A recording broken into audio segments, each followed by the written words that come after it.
এই গাইস তো আজকে হচ্ছে 38 ডিগ্রি গরম। তো তোমরা তো সবাই জানো যে কদিন থেকে প্রচণ্ড গরম দিচ্ছে, আর আমাদের এদিকে গরম দিনের দিন বাইরে যাচ্ছে, আর বৃষ্টির কোনো নাই, কোনো সম্ভাবনাই নাই। আর আমি এত গরমের মধ্যে কাজ করতে আসি, তো মানুষ দেখে অনেকে ডিম ভাজা, আজকে দেখে আমি মনে হয় ডিম ভাজা হয়ে যাব। জানি না ডিম ভাজা হয়ে যাব না কি হয়ে যাব। তো এত গরমে থাকা অসম্ভব। তো মানুষ দিয়ে রোদের মধ্যে ডিম ভাজে, তো রোদের মধ্যে আমি থাকবো, আমার কি অবস্থা হবে একবার ভাবে দেখো। তো 38 ডিগ্রি গরম কিন্তু কমা না। তো আমি একবার গেছিলাম ভুট্টা খেতে, তো ওখান থেকে আসলাম, আসে একটু গাড়িতে বসলাম, কারণ প্রচণ্ড গরম থাকতে পারছিলাম না গাছ। একদম চোখ মুখ একবারে নীল নীল হয়ে গেছিলো, চোখ মুখ দিয়ে নীল নীল, চোখ দিয়ে নীল দেখছিলাম, মানে এতটাই আর কি রোদ্র লাগছিলো। তো ভাবলাম একটু গাড়িতে বসে থাক, বসে তোমাদের কাছে শেয়ার করি, দেখা যাক কী হয়। তো গাইজ ভিডিওটা তাড়াতাড়ি করে বেশি বেশি করে শেয়ার করে দাও। তো এত গরমের মধ্যেও তোমাদেরকে আমি ব্লগ দেওয়ার চেষ্টা করি।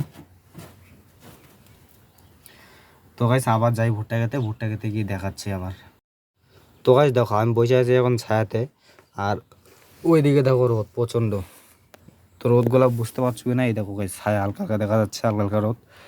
আর ওই যে ওইদিকে দেখো রোদ প্রচণ্ড। আর ওই যে হচ্ছে আমাদের ভুট্টা, তো ওগুলোই তুলছে গেছে ওইখানে। একদম থাকা যাচ্ছে না ভুট্টা খেতে। তো আর গরম কীরকম তো জানোই, তো যারা কৃষিকাজ করে তারা নিশ্চয়ই জানে। তো ভুট্টা খেতে আরও কীরকম গরম। তো আর 2 দিন গেলে আমাদের চায়না ধান পাইকে যাবে। তো আর 2 দিন গেলে চায়না ধান কাটতে লাগবে। তো চায়না তখন কি গরম দেয়। তো চায়না ধান খেতে আবার গরমটা একটু বেশি লাগে, ভুট্টা ক্ষেতের থেকে একটু বেশি গরম। কারণ চায়না খেতে ধান কাটতে গেলে হাত কাইটা যায়, হাত দিয়ে রক্ত বেরোয়। তো তোমাদেরকে সব কিছু শেয়ার করবো, তো তাড়াতাড়ি চ্যানেলটাকে সাবস্ক্রাইব করে দাও। তো গাইস আমি আবারও যাচ্ছি ভুট্টা এখন আনবো। তো এখন এতক্ষণ তুললাম, তো এখন ভুট্টাগুলো বাড়িতে নিতে লাগবে। আর আমি সাইকেল নিয়ে যাচ্ছি, আর সাইকেল দেখো হাওয়া নাই, একটা জায়গা তো হাওয়া নাই, এইভাবেই পরিশ্রম করে আনতে লাগবে। তো আমি এইটুকুনি এনে হাঁপায় গেছি, তো সাইকেলটা নেওয়া খুবই চাপ। তো জঙ্গল দেখতে পাচ্ছি, জঙ্গলের মধ্যে নিয়ে যাচ্ছে।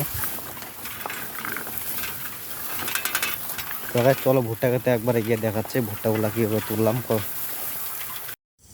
তো গাইস ফাইনালি চলে আসলাম ভুট্টা খেতে। গাইস আইসা দেখি যে মা তুলছে একা একা, আর তুলছে তুলছে বলতে বস্তাতে ঢুকাচ্ছে একা একা, আর আমি মাত্র আসলাম। তো আমি আগে একবার আসছিলাম, আইসা গেছিলাম রাস্তায় জিরাইতে। তো প্রচণ্ড গরম, তো তোমাদেরকে তো বললাম না কত ডিগ্রি গরম। তো আমরা ভুট্টাগুলা কালকে তুলছিলাম, রাত 8টা অবধি ভুট্টাগুলা তুলছি। তো মোবাইলে লাইট লাগায় তুলছিলাম। তো কালকে আর নেওয়া সম্ভব হয় না, তাই আর কি আজকে সকালে এসে নিতে। সকালে বলতে কি এখন বাজে 9টা, তো এখন আসছি আমরা নিতে। আর মা আর আমি আসি, আর বাবা তো বাজারে থাকে, তোমাদেরকে তো তোমরা তো জানোই, আগের ভিডিওতে বলছিলাম। তো এইগুলো এখন রাস্তায় নেব, রাস্তায় টোটো রাখা আছে, টোটোতে করে বাড়িতে নিয়ে যাব। আর গাইজ দেখো আমার চেহারাটা একবার দেখো কী অবস্থা, আমার ঘামা ঘুমের চেহারা। আর এই যে ভুট্টাগুলো দেখতে পাচ্ছ, এগুলো আমি বস্তায় এখন ঢুকাবো। তো গাইজ ক্যামেরায় দেখতে পাচ্ছ কি না পাচ্ছ জানি না, তো আমার মুখ দিয়ে কিন্তু একদম জল পড়ছে ঘাইমা। তো ক্যামেরা মনে হচ্ছে দেখা যাচ্ছে না। তো গাইজ ফাইনালি আমাদের বস্তা ভরা শেষ। তো অনেকক্ষণ লাগলো বস্তাগুলো ভরতে, অনেক পরিশ্রম করে বস্তাগুলো ভরলাম। তো এখন এই বস্তাগুলো আবার নিয়ে যেতে লাগবে রাস্তায়। তো বস্তাগুলো ভরতে হাঁপায় গেছি, আবার নিয়ে যেতে লাগবে রাস্তায়। তো গাইজ অনেক কষ্টে 4-5 বস্তা নিয়ে আসলাম রাস্তায়। তো আয়না গাড়িতে লোড করলাম, আর তো আমি আর পাচ্ছি না, শরীরটা আর চলছে না আমার। তো মানে একটু আগে তো গরমের ডিগ্রিটা কম ছিল, এখন দেখি 40 ডিগ্রি হয়ে গেছে। তো এখন মানে কি সাইকেল নিয়ে আসতেই পারছিলাম না। আর বস্তা একা একা তুইলা সাইকেলে তোলা, তো মা তো পারে না, মা সাইকেল ধরে রাখে, আর আমি একা একাই তুলি। তো ভুট্টার বস্তার ওয়েট কিন্তু প্রচুর। তো একটা বস্তার ওয়েট 40 থেকে 50 কেজি হবে। তো এগুলো একাই আমাকে সাইকেলে তুলতে হয়। তো সাইকেলে তুলে আবার আমাকেই সাইকেল নিয়ে আসতে হয়। তো মা হালকা হালকা ধাক্কা দেয় পিছন দিয়া। তো এই যে দেখতে পাচ্ছ বস্তাগুলা, তো তোমরাই বলো কত কেজি ওয়েট হইতে পারে। তো আমি আইডিয়া না বললাম 40 থেকে 50 কেজি হবে। আর কি যেগুলো আর কি বড় বস্তা সেগুলো 50 কেজি হবে কনফার্ম। আর যেগুলো ছোটো বস্তা সেগুলো আর কি 40 কেজি না হইলেও 35-40 এরকম কাছাকাছি চলে যায়। তো এগুলো একাই আমাকে তুলতে লাগে সাইকেলে। আর গাছ দেখো একটা কিন্তু আমাদের যে ডাবরিটা আছে, ডাবরিটা কিন্তু অনেক বড়, তার মাঝখান থেকে হচ্ছে রেলের রাস্তা। তো দেখতে কিন্তু খুবই সুন্দর লাগে যখন আর কি ট্রেন যায়। তো রাতের বেলা খুব সুন্দর লাগে দেখতে। তো এতটাই পরিশ্রম হচ্ছে আর কি কথাটাই বলতে পারছি না। তো আমার পিছনে দেখতে পাচ্ছ বস্তা, এগুলো বস্তা নিয়ে আসলাম গাইস, একদম শরীর শেষ। তো এদিকে হচ্ছে এমনিতে চিকন মালি, তার মধ্যে হচ্ছে কাদা, সেদিনকার বৃষ্টি হলো, তার মধ্যে হচ্ছে আরও জঙ্গল। এই জঙ্গলের উপর দিয়ে কাদা ক্ষেত দিয়ে যায়, এই সাইকেল ঠেলে ঠেলে নিয়ে আসা। আর গরম যে দিছে, একদম 40 ডিগ্রি গরম। এই রোদে অনেক মানুষকে দেখি ডিম ভাজে, তো আজকে আমি মনে হচ্ছে ডিম সিদ্ধ হয়ে গেলাম গাইছে, এত গরম, শরীর একদম ঘাইমা শেষ। তো আর গরমে তো থাকতে পারছি না, তো ঠিকঠাক আমি কথাই বলতে পারছি না, স্পেস করতে শরীরটা। তো আরও আরও আরও 3টা বস্তা রাখা আছে ওইখানে, আর নিয়ে আসবো না, একদম বিকালে আসবো। তো একদম শরীরটা আমার একবার বুকের ভিতরটা কীরকম করেছে, যদি আমার শরীরের ভিতরটা যদি তোমাদেরকে দেখাইতে পারতাম গাইস, এত পরিশ্রম, এত। এমনিতে হচ্ছে রোদ, তার মধ্যে হচ্ছে এত বড় বড় বস্তা একা একা সাইকেলের তোলা, একা একা নিয়ে আসা। আর আমার মা তো বেশি একটা শরীর বাড়ানোর শক্তি নেই, তো ঠেলতে পারে না, এমনি হচ্ছে কাদা, সব প্রেশার আমার উপরেই পড়ে। তো আমার মা চলে গেছে বাড়িতে, আর আমি এখন যাইতে পারছি না, গাড়ি চালায় যাবো তবুও যাইতে পারছি না, এরকম আর কি শরীরটা এরকম অবস্থা খারাপ হয়ে গেছে। তো আমার বুকটা যে কীরকম করছে গাইস, যদি দেখাইতে পারতাম আর কি।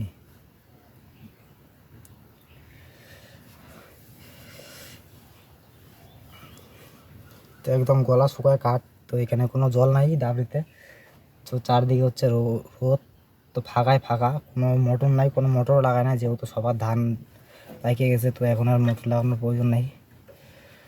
তো বাড়িতে চলে যাবো, বাড়ি থেকে জল খাই আসবো।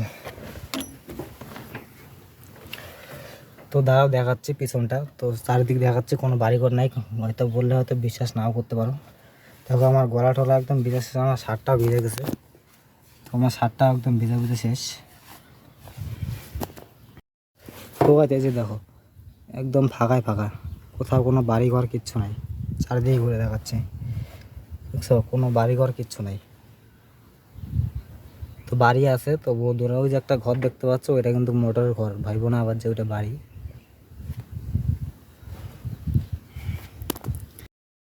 তো গাইস আরেকটা কথা বলার ছিল, যে কালকে আমি বিকালবেলা আসছিলাম, তো তোমরা আমার ভিডিওতে দেখছো। তো বিকালে আসছিলাম, রাত 8টার দিকে গেছি বাড়িতে, আর ভিডিও আপলোড করবো কীভাবে, আর কাজ করবো কীভাবে, তো আমার 7:30টার দিকে ভিডিও আপলোড করার টাইম। তো আমি কালকে কাজের ফাঁকে আর কি যেটুক টাইম হাঁটে যাচ্ছিলাম, ওটুক টাইম ভিডিও আপলোড করার যেগুলো কাজ করতে লাগে সেগুলো করছিলাম। আর কি আর বলবো গাইস, কীভাবে তোমাদেরকে বোঝানোর ক্ষমতাই আমার, বোঝানোর কোনো ভাষাই আমার কাছে নাই। তো কীভাবে যে আমি কালকে ভিডিওটা আপলোড করছি, তো একমাত্র আমি নিজে জানি। তো আমি কালকে কোনোরকম খালি আপলোড করে রাখছি। তো বাড়িতে গিয়ে রাত 10টার দিকে, তারপরে টাইটেল দিছি, সব কিছু দিছি, ডিসক্রিপশন সব কিছু দিছি রাত 10টার দিকে। তো ভিডিওটাতে বেশি একটা ভিউজ আসে নাই, তো আজকের ভিডিওটা দেখি কত ভিউজ আসে। তো গাইস আজকের ব্লগটা এখানে শেষ করলাম, ভালো লাগলে অবশ্যই কিন্তু চ্যানেলটাকে সাবস্ক্রাইব করো। তো তোমাদের জন্য এত গরমের মধ্যেও তোমাদেরকে ব্লগ দেওয়ার চেষ্টা করি, একটা করে ভিডিও প্রত্যেকদিন দেওয়ার চেষ্টা করি। তো চ্যানেলটাকে সাবস্ক্রাইব করে দাও, চ্যানেলটা সাবস্ক্রাইব করে একটা লাইক দিয়ে দাও, তোমাদের একটা লাইকে ভিডিও বানানোর উৎসাহ বাড়ায়। তো গাইস টাটা।